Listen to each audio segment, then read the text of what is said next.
While Microsoft CEO Steve Ballmer was all smiles standing with Nokia head Stephen Elop, shares of the Finnish company were tumbling, down 13%, as Nokia's new Lumia smartphones, powered by Microsoft's Windows 8 software, got the cold shoulder from investors. Canaccord Genuity's Mike Walkley. It's going to come out later than these new Android phones with the Google event today, and more importantly, the iPhone 5, which I'm going to be at their event next week, and they usually ship their product right after announcing it, whereas today with Nokia, it's clear that the software and the product's not even quite ready for the market.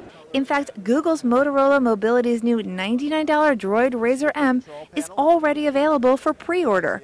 2 more of the Android-powered phones will be out for the holidays.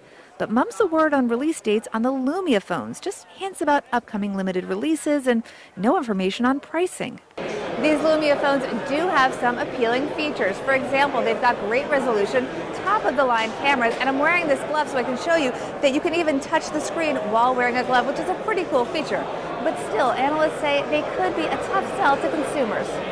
J. Gold Associates President Jack Gold. When consumers walk into a carrier store today, they have this pull of the iPhone. They all come in saying, I want to look at the iPhone. Nokia's and Microsoft, of course, their partners, have to be able to push Windows 8 on them and say, no, you really want a Windows phone, and we'll see if that happens.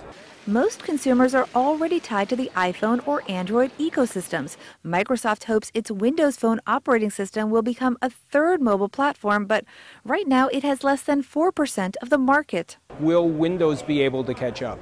They don't need to catch up. They don't need to have 50% market share, but they need to have a substantial market share, and they need to be able to tell consumers why they want Windows 8 as opposed to Apple and Android. Analysts say this may be Nokia's last shot at reclaiming a market lost to Apple, Samsung, and Google. They can't afford a miss. John Jackson of CCS Insight. And it's being launched into the teeth of the iPhone 5, the Galaxy S3, and the best of whatever everybody else has to offer, possibly a RIM comeback, something from HTC, paints this in a very, very difficult light for Nokia. But Microsoft is hedging its bets, working with other handset makers like Samsung, which already announced its Windows 8 phone last week.